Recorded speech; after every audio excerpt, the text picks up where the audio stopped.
Hi friends, ഞാൻ Martin. Bazooka cinema കണ്ടിട്ട് വരികയാണ്. അപ്പോൾ അതിനെക്കുറിച്ചുള്ള എൻ്റെ അഭിപ്രായത്തിലേക്ക് കടക്കുകയാണ്. അപ്പോൾ ഒരു ലൈക്കൊക്കെ കൊടുത്ത് ഞങ്ങളെ പ്രോത്സാഹിപ്പിക്കുക. അതേപോലെ ചാനൽ സബ്സ്ക്രൈബ് ചെയ്തിട്ടില്ലാത്തവർ സബ്സ്ക്രൈബ് ചെയ്യുക. അപ്പോൾ ഈ സിനിമ കണ്ടിട്ട് എനിക്ക് ഇതിൽ കുറേ പോരായ്മകൾ തോന്നി. അപ്പോൾ അതെന്താണെന്ന് ഞാൻ പിന്നെ പറയാം. അതിന് മുമ്പ് ഈ സിനിമയിൽ എന്തൊക്കെയാണ് എനിക്ക് ഇഷ്ടപ്പെട്ട കാര്യങ്ങളെന്ന് പറയാം. ആദ്യം തന്നെ ഈ സിനിമയ്ക്ക് മ്യൂസിക് കൊടുത്തിരിക്കുന്നത് സയ്യിദ് അബ്ബാസ് ആൻഡ് മിഥുൻ മുകുന്ദൻ. പൊളിച്ച മ്യൂസിക്കാണ് ഈ സിനിമയ്ക്ക് കൊടുത്തിരിക്കുന്നത് കേട്ടോ. നല്ല മുട്ടിട്ട് നല്ല മ്യൂസിക്കാണ്. ശരിക്കും ഈ സിനിമയിൽ ഏറ്റവും ഹൈലൈറ്റായിട്ട് എനിക്ക് തോന്നിയത് ഈ സിനിമയുടെ മ്യൂസിക് തന്നെയാണ്. പക്ഷേ ആ പക്ഷേയുടെ ഉത്തരം ഞാൻ പിന്നെ പറയാം. പിന്നെ ഇതിൽ ഗൗതം മേനോൻ കക്ഷി നന്നായിട്ട് അഭിനയിച്ചിട്ടുണ്ട്. അങ്ങേരെ ഒരു തമിഴൻ്റെ ലുക്കിൽ നിന്നുകൊണ്ട് ആൾ നന്നായിട്ട് അഭിനയിച്ചിട്ടുണ്ട്. പിന്നെ അതേപോലെ ഹക്കീം ഷായെ എനിക്ക് എപ്പോഴും അങ്ങേരുടെ അഭിനയം ഇഷ്ടമാണ്. അതേപോലെ തന്നെ ഈ സിനിമയിലും കക്ഷി നന്നായിട്ട് അഭിനയിച്ചിട്ടുണ്ട്. പിന്നെ മമ്മൂക്കയുടെ കാര്യം, മമ്മൂക്ക ഇവർക്കെല്ലാം ജാമ്പവാനാണല്ലോ, അങ്ങേരും പൊളിച്ചടുക്കിയിട്ടുണ്ട്. പക്ഷേ അതിലൊരു പക്ഷേയുണ്ട്, അത് ഞാൻ പിന്നെ പറയാം.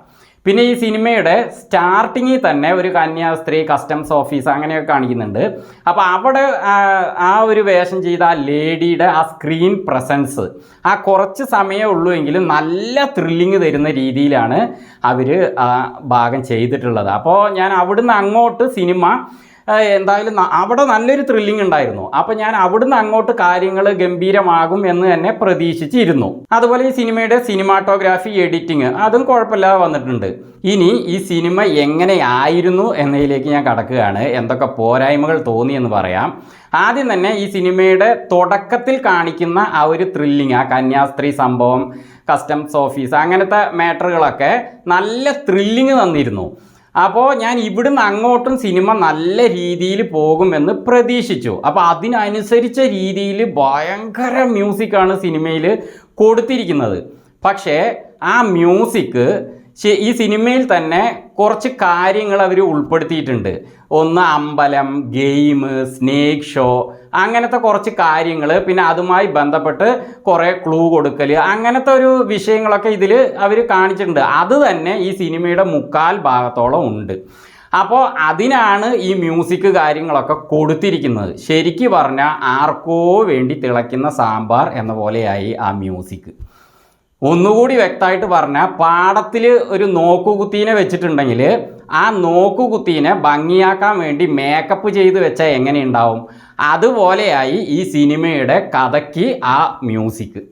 ഈ സിനിമയുടെ കഥ, തിരക്കഥ, സംഭാഷണം, അതുപോലെ ഡയറക്ഷൻ ഒക്കെ ചെയ്തിരിക്കുന്നത് ഡീനോ ഡെന്നിസ് ആണ്. അപ്പോൾ കഥ സുഖമില്ലാതെ അതിന് കൊണ്ടുപോയിട്ട് നല്ല മ്യൂസിക് കൊടുത്താൽ എങ്ങനെയിരിക്കും, അതുപോലെയാണ് എനിക്ക് ഫീലായത്. സത്യം പറഞ്ഞാൽ ഈ സിനിമയിൽ കാണിക്കുന്ന 3/4 ഭാഗത്തോളം ക്ലൂവും മറ്റതും മറിച്ചതൊക്കെ കണ്ടിട്ട് സിനിമ കണ്ട് ഇറങ്ങുന്നവർക്ക് ഭൂരിഭാഗം പേർക്കും എന്താ സംഭവിച്ചതെന്ന് തന്നെ മനസ്സിലായിട്ടുണ്ടാവില്ല എന്നാണ് എനിക്ക് തോന്നുന്നത്. കാരണം എന്താ വെച്ചാൽ അതിൻ്റെ ഒന്നും ആവശ്യമില്ലായിരുന്നു. ഇപ്പോൾ ഗൗതം മേനോൻ്റെ അടുത്ത് അറ്റാക്ക് ചെയ്യണമെങ്കിൽ കക്ഷിയെ നേരിട്ട് പോയി അറ്റാക്ക് ചെയ്താൽ പോരെ.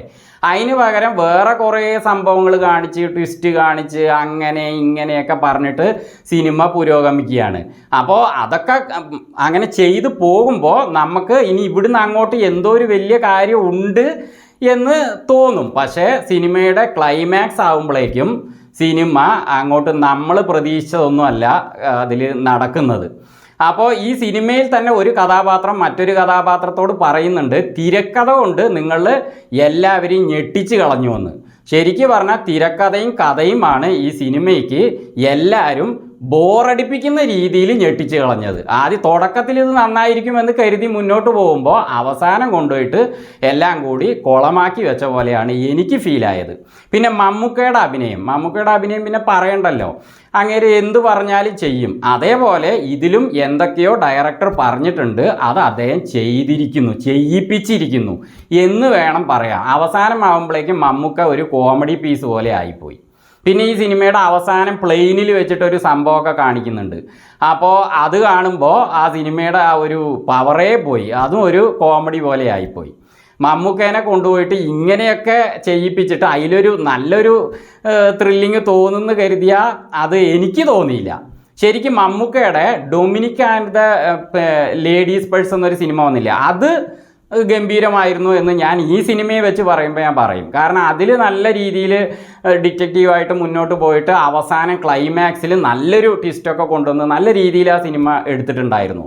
പക്ഷെ അതുപോലെയല്ല ഇതിൽ വന്നത്. ഇതിൽ ആദ്യമൊക്കെ നല്ല രീതിയിൽ തോന്നിയിട്ട് അവസാനമാകുമ്പോഴേക്കും ആകെ ഒരു കൊളാക്കിയ പോലെയായി. പിന്നെ ഇതിൽ ഷൈൻ ടോം ചാക്കോ ഉണ്ട്. എന്തിനാ അങ്ങേരൊക്കെ ഈ സിനിമയിൽ ഇട്ടിരിക്കണമെന്ന് എനിക്ക് മനസ്സിലാവുന്നില്ല. കക്ഷിക്ക് ഒരു സ്റ്റാർഡം ഉണ്ടല്ലോ, അതൊക്കെ കളഞ്ഞു കുളിച്ചു കൊണ്ടേ ഇരിക്കുകയാണ് ആ നടൻ. ഇപ്പോൾ വരുന്ന സിനിമകളിലൊക്കെ എന്തോ ഒരു തല്ലിപ്പൊളി 2 ഡയലോഗൊക്കെ പറയാം, ഒരു കാമിയോ റോൾ പോലെയൊക്കെ വെറുതെ, അതോ ഒരു സുഖമില്ലാതെ. ഇപ്പോൾ ഞാൻ ഈ സിനിമ കണ്ടു, മറ്റേ ആലപ്പുഴ ജിംഖാന, അതിലും കക്ഷിയുണ്ട്. എന്തിനാ കക്ഷിയായാലും അഭിലാഷം മൂവിയുണ്ട്, അതിലും പുള്ളിയുണ്ട്, ഇതിലും ഉണ്ട്. പക്ഷേ ഉണ്ടോ ചോദിച്ചാൽ ഉണ്ട്, ഇല്ലേ ചോദിച്ചാൽ ഇല്ല. അതുപോലെയാണ് ഷൈൻ ടോം ചാക്കോ ഇപ്പോൾ വരുന്ന സിനിമകളിലൊക്കെ ചെയ്തുകൊണ്ടിരിക്കുന്നത്. നന്നായിട്ട് അഭിനയിക്കാൻ പറ്റുന്ന ഒരു നടനാണ്, പക്ഷേ നല്ല വേഷങ്ങൾ അങ്ങേര് സ്വീകരിക്കുന്നില്ല. അതേപോലെ ബാബു ആൻ്റണി ചേട്ടൻ, അദ്ദേഹം ഇതിലുണ്ട്, പക്ഷേ ഉണ്ട് എന്നേ ഉള്ളൂ. അങ്ങേരൊക്കെ പണ്ടത്തെ സിനിമകൾ ഇറങ്ങുമ്പോൾ അതിനു വേണ്ടി ഞാൻ കട്ട വെയിറ്റിംഗ് ആയിരുന്നു. കാരണം അങ്ങേരുടെ ആക്ഷനൊക്കെ വെല്ലാൻ മറ്റൊരു നടനൊന്നും അപ്പോൾ സത്യം പറഞ്ഞാൽ ഇല്ല എന്ന് തന്നെ പറയാം. കാരണം എല്ലാവരും കടൽ അങ്ങനത്തെ കുറേ സിനിമകൾ വന്നിരുന്നു, ദാദാ, അതിനൊക്കെ കട്ട വെയിറ്റിംഗ് ആയിരുന്നു. അപ്പോൾ അങ്ങേരുടെ ആ പഞ്ചൊക്കെ, ആ കരാട്ട പഞ്ചൊക്കെ ഭയങ്കര ഫാസ്റ്റായിരിക്കും, നന്നായിരിക്കും, കാണാൻ നല്ല സുഖം ഉണ്ടാവും. പക്ഷേ അങ്ങേർക്കും ഇപ്പോൾ കിട്ടുന്ന വേഷങ്ങളൊക്കെ സിനിമയിലുണ്ട് എന്ന് പറയാം. എവിടെയും എങ്കിലും കാണാം, പോസ്റ്ററിലൊക്കെ ബാബു ആൻ്റണിന്ന് കാണാം. ആ രീതിയിലുള്ള വേഷങ്ങളെ അദ്ദേഹം ഇപ്പോൾ ചെയ്യുന്നുള്ളൂ. അങ്ങേരൊക്കെ നല്ല വേഷം ചെയ്യാൻ ഞാൻ ആഗ്രഹിക്കുന്നുണ്ട്. ഈ സിനിമയിൽ ജോൺ സീസർ അറസ്റ്റിലാവുന്നുണ്ട്. അറസ്റ്റിലായത് എന്തിനാണെന്ന് പറഞ്ഞാൽ അതിനൊരു കാരണമുണ്ട്. ആ കാരണം നമ്മൾ ഉദ്ദേശിച്ചത് തന്നെയാണോ എന്ന് ഇതിൽ പറയുന്നില്ല. അതേപോലെ അതിനുശേഷം ജോൺ സീസറിന് എന്തായി എന്ന് കാണിക്കുന്നില്ല. അങ്ങനെയൊക്കെ ഈ സിനിമ എവിടെ ഒരു കണക്റ്റ് ആകാത്ത രീതിയിലാണ് അങ്ങനെ മൂവ് ആകുന്നത്. പക്ഷേ സിനിമയിൽ കുറേ സംഭവങ്ങൾ ഉണ്ട് താനും, ഇല്ല എന്ന് പറയാനും പറ്റില്ല. അപ്പോൾ ചുരുക്കി പറഞ്ഞാൽ എനിക്ക് ഈ സിനിമ ഒരു ആവറേജ് മൂവി ആയിട്ടാണ് ഫീലായത്.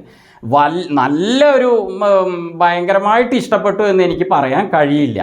കാരണം ഒരു ആവറേജ് മൂവി. കാരണം ഇതിൽ കുറേ സംഭവങ്ങൾ, മ്യൂസിക്കും അതേപോലെ ഇതിൽ ആക്ഷൻ്റെ കാര്യം പറയുകയാണെങ്കിൽ 8-2-16 പണി എന്ന് പറഞ്ഞിട്ട് സംഭവം അത് ഓക്കെ. പിന്നെയുള്ള ആക്ഷൻ കാര്യങ്ങളൊക്കെ ആക്ഷൻ ഉണ്ടോ ചോദിച്ചാൽ ഒന്നും പറയാൻ പറ്റില്ല. അങ്ങനെ ഒരു ആക്ഷനായിട്ട് ഫീലേ ആവുന്നില്ല. അപ്പോൾ അതുപോലെയാണ് മൂവി. എനിക്ക് സത്യം പറഞ്ഞാൽ ഈ സിനിമ വലുതായിട്ടൊന്നും അങ്ങനെ ഇഷ്ടമായില്ല. ഒരു ആവറേജ് മൂവി, അത്രയേ ഉള്ളൂ.